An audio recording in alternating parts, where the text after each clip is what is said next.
Okay, round number 2. We are not going to mulligan this hand. It looks fine. Hopefully we can build up enough mana to get a big Aeon Chronicler going. Whoa! Well, that's interesting. All right, so this game's going to go a little differently than I had envisioned. We are going to play a Procrocite and try to trade it off, though. Oh yeah, Procrocite's actually pretty good versus this type of deck. Sure. Right, because this thing actually has to be unblocked. Yeah. So, super hint, we're going to block. We're going to take this thing down.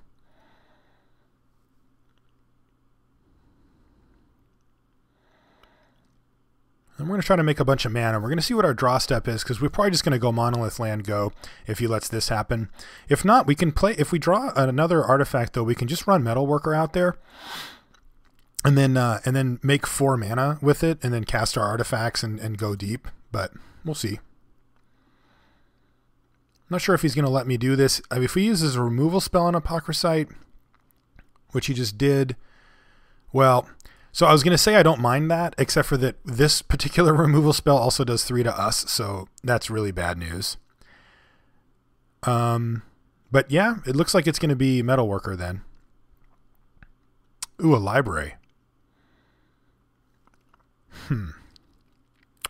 Yeah, that's going to have to come in later because we need to be able to block this Goblin Vandal here. Eventually this guy will come back, but we need to stabilize this board out pretty good here. Yeah, we're just going to take this damage.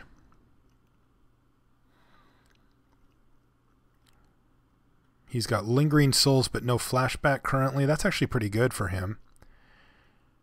All right, we hit black, white, and a library. We can tap that for 2 mana right now, which really isn't doing enough. So I think we just Monolith here. And just ship the turn back. Because what this is going to do is this is going to enable us to take the least amount of damage, which is still a lot, unfortunately. But we're going to get Aeon Chronicler going as well, and we really need to draw into something to help stabilize this board out. These things are going to be really annoying even if he doesn't flash them back. We can block here anytime we want, but then we're going to lose our Grim Monolith the next turn. Might be worth it, though. Yeah, I think I'm going to block here. Because this only has 1 counter off, so we're going to be able to block that here anyway. So let's just trade off this thing for this thing and try to keep our life total as high as possible. Because right now we don't have a way to deal with these. Don't care about Scroll Rack. I kind of want him to use his mana on that. Alright, so get this guy back in there, and he's bigger too, which is nice. He has haste, which is irrelevant. But now we get to do this.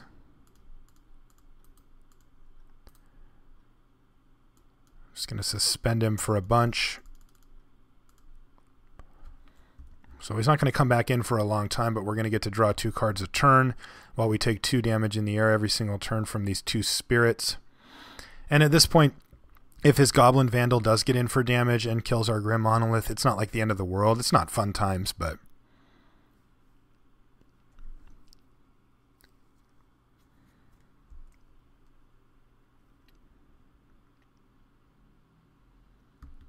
We're not going to be attacking. We're just going to sit back and try to take as little damage as possible. He's only got 1 card to exchange with his Scroll Rack, so you know it doesn't look like he has shuffle effects, so it doesn't look like he's doing a ton. What we don't want to see is a black source here, that's for sure.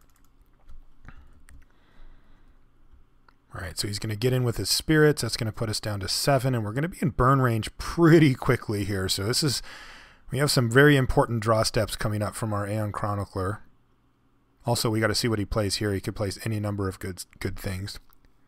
Oh, he just did nothing. That's awesome. Let's yield to this thing. And we found an Enlightened Tutor, which can definitely be good for us. Library of Alexandria is still not going to do it. Let's stop on our upkeep. I'll play it out because it looks sweet. Ship the turn. Let's see if he's got any end step effects here. He's got Price of Progress as I play out this thing. Ugh. So he's gonna for us. That's gonna put us to that. All right. So we're nearly dead now.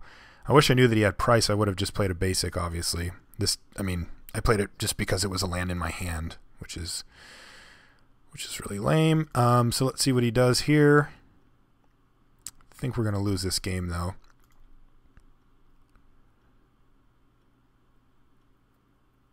Yeah, anything kills me. Yeah, Bolt does it. All right. So we know what we're up against. We should be able to change our deck to accommodate this, at least on some level. All right, come on, Moto. I don't want to see this guy draw his cards. I just want to go to mine. Blade Splicer, Shriekmaw, Catastrophe all seem pretty good versus him. Ancestral, Enlightened Tutor, Path are fine. Pockersight's good.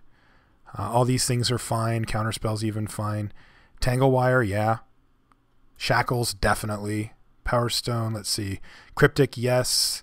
Control Magic, yes. Moat, yes. Nether Void, I think I'm going to cut.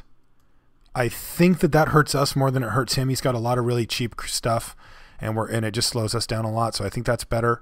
Batterskull absolutely is staying in. Abyss is staying in. We don't want both of them, but so it goes. Yeah, so this looks a lot better. Kozilek at the top end still seems worthwhile, but we really need to be alive.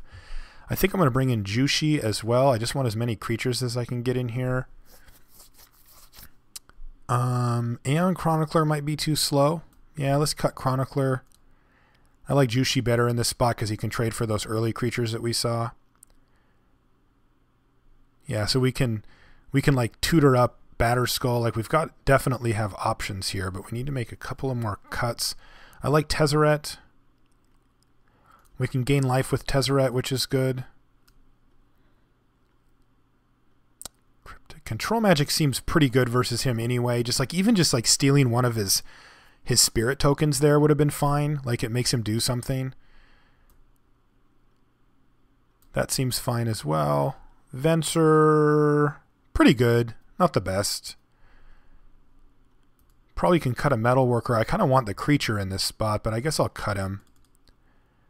What about Tanglewire? Probably still okay. Guess I'll cut like a random Signet. All right. Yes, I would like to play first. Shackles, Monolith, Basilica, Abyss, Ancestral. Yeah, this is fine. Yeah, it's slow. I mean, if he gets off to like a blazing start, then we could be in some trouble, but the Abyss will lock him right back down again, and Shackles is actually even good on just one island versus him, I think. All right, let's see if we can pull this out. This is going to be tough. Will not lie. Just a regular land would be fine here. I might even just Ancestral right now. I think I'm just going to Ancestral right now. Yeah, I am. I'll be up one card when we come to our thing, but I'll have if I hit a land in any of those like 100 cards that we draw. So I go 5, 6, 7, 8, 9. I might have to discard like one, but if I hit any untapped land, I can just play a Monolith and be fine. G2 Encampment, sure. All right, so let's get down to business here. All right, a Moat and an Abyss. I don't think he can beat those two cards, so that's pretty sweet.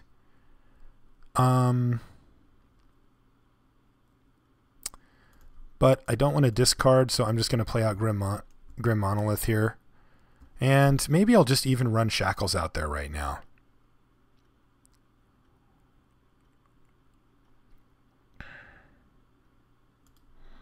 Yeah, I'm just going to run Shackles out there too.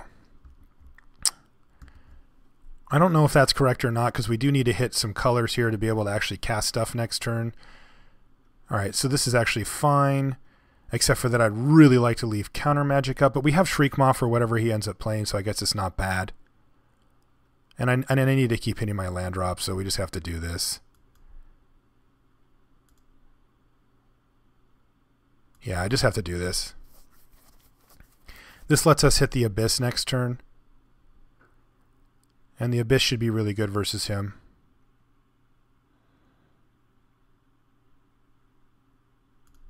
Oh, that's what you're doing? Okay, well, then you got it. I mean, he can't do that next turn. He can play around the Abyss this way, though, so I do have to be careful. Yeah, maybe I won't Abyss him. Maybe I'll just ship here. Yeah, I'm just going to ship the turn back here. This way, next turn, I get to Venser. If he goes for this Gitu encampment play again, I can just Shackles it. It looks like he's not doing that. Yeah, he just doesn't want to get at Shackles, which makes sense. The Abyss doesn't hit Gitu encampment, so we do have to be careful.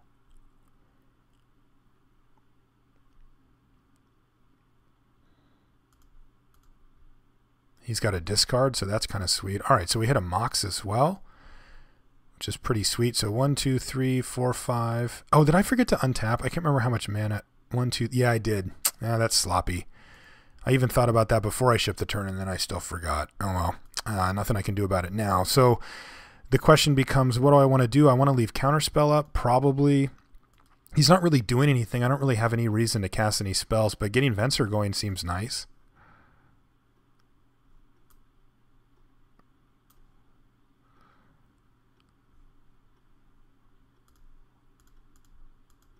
Yeah, let's just get Venser going. I want to do Monolith, but I think I'd rather just have Counterspell available, so I'm just going to do that. I don't want to have him Oblivion Ring Venser or something. Right now he has just like straight up 0 pressure on us. We have Shackles up for if he wants to go for the Gitu encampment play. We've got Counterspell for any relevant spell that he plays here. It's a 5-drop. He's got Cloud Goat Ranger. Yeah, I think we'll just kill that. Right? They're flying? No, they're soldiers. I don't have the mana to moat here, though, so yeah, I'm just going to counter this. I mean, I can kill those things like one at a time or whatever, but I think I like that play a little better. All right, so 1, 2, 3, 4 for Thran Dynamo. We'll just do this and just ship. If he has something with haste, he gets a shot at Venser. We can only steal stuff that has 2 power and toughness right now, so that's kind of annoying. You know, if he throws something big down that can get in the way, we have to wait a turn before we get it, which is definitely annoying. If we ever hit our second white source, see, I can't really get white. I can't blink this thing. Then we can just slam Moat, and Moat's going to do a lot of work versus him because now it's just a Venser game. 10th Street Hooligan. Oh, boo. He gets to destroy our Shackles. Oh, he doesn't have green. Never mind. Goblin Vandal. Okay. These all seem reasonable. And I will steal this guy.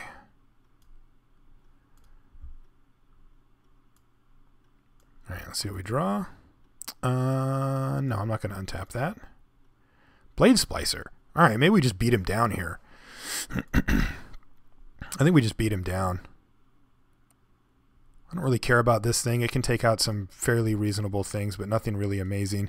I think what I do is just Blade Splicer.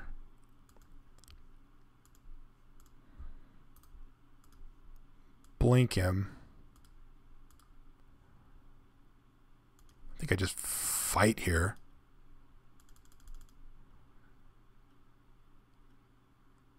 If he blocks, then we'll know that he has like a wildfire effect or something. No, he doesn't. Okay. And then, yeah, just do that. Now he's got to deal with all of these things. We don't have any counters or any reactive things in our hand anyway, so I'd rather just be proactive, I think. We're going to Ultimate Venser next turn and just start exiling all of his stuff. He's got a Masticore. Sure. Masticore is online. Yeah, we're going to hit him for like a ton next turn, so this is going to work out just fine for us. Do we want to let him have his guy back? No, he just scooped. Yeah, it didn't matter anyway. Okay. So any changes that we want to make? I don't think so. This is a kind of card that's really bad versus a guy like him. He'll just reload with burn and such. So, all right, let's just run it back and see if we can't make the finals of this thing. This is not a good matchup for us, but I think he's running some fairly subpar cards as well, where if we get just a window to kind of get set up, I think it'll benefit us a lot. This, unfortunately, is not a keep. We just don't have enough lands. This is, though.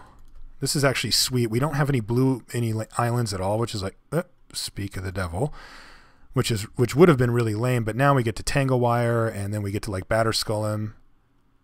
Keldon Marauders. I don't care about that, as strange as it sounds. So do we want a Signet or do we want an Apocryphite to block the Keldon Marauders? Think that we want a Signet.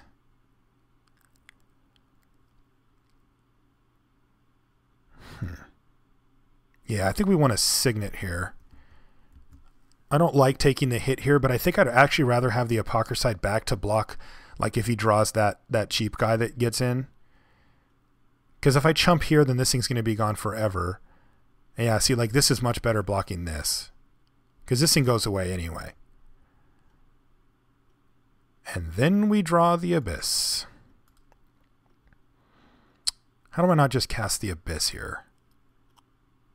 If I could cast two things, like if I could go Shackles, Tangle Wire, then I would do that. Or Shackles, Apocryphite, then I would do that. Or if I could just slam Batterskull, but like, man, isn't the Abyss just the nut here?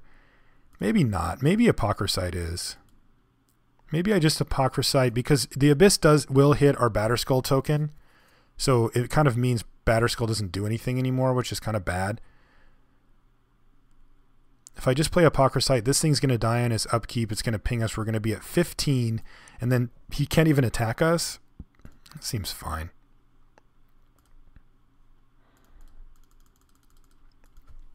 If he lets us trade off, I can Abyss after that, and then our game plan just becomes this. The question is just, is 15... I'm not sure how comfortable I am with 15, being at 15, because he does have a significant amount of burn. If I just slam Batterskull next turn and just start hitting him with it, then I can be like, look, deal with this, and then if you do, I'll Abyss you.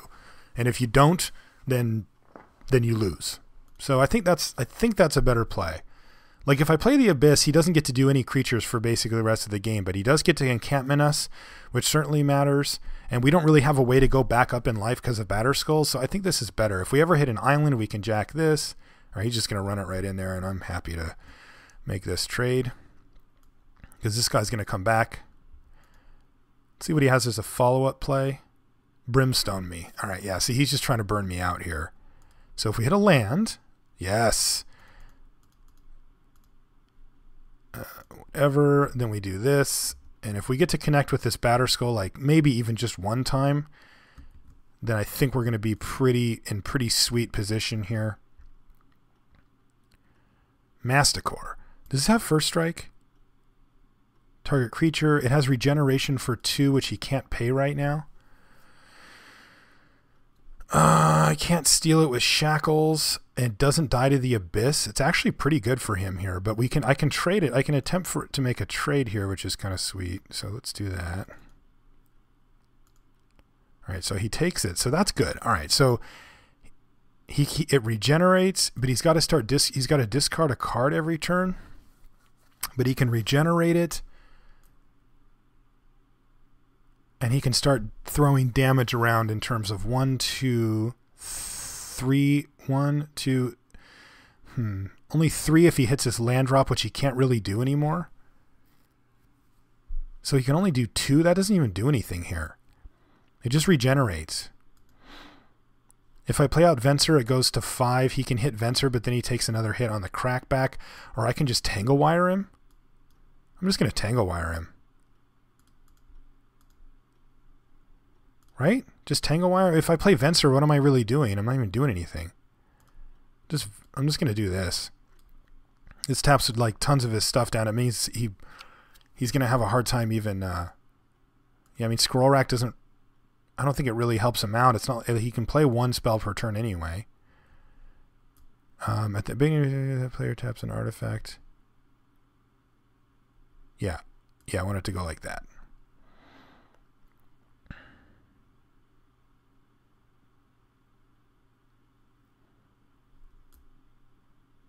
Oh, it's only 2 to regenerate, so he actually does get to keep regeneration up. Oh, never mind. He tapped him. All right, so why would he do that? What is he going to play? He can't play his card for the... Oh, he did. He played a... Oh, he discarded a Plains. Okay. So he's got 3 red mana that he wants to do something with, but we don't know what it is. All right, so that's going to go on the stack, and then this is going to go on the stack, and then we're going to start removing stuff. So let's yield to that one. And this one we are going to tap down this, this, and this. And then we get this back, and he's going to take 8.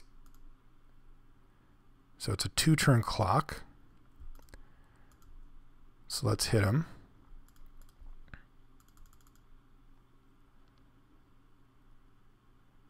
All right, he's got Lightning Bolt and then finish off the Germ. Okay, that's fine. We still keep our Batterskull on the table, though. This makes Venser a lot better as well, because now we don't have to waste all the mana getting back that thing.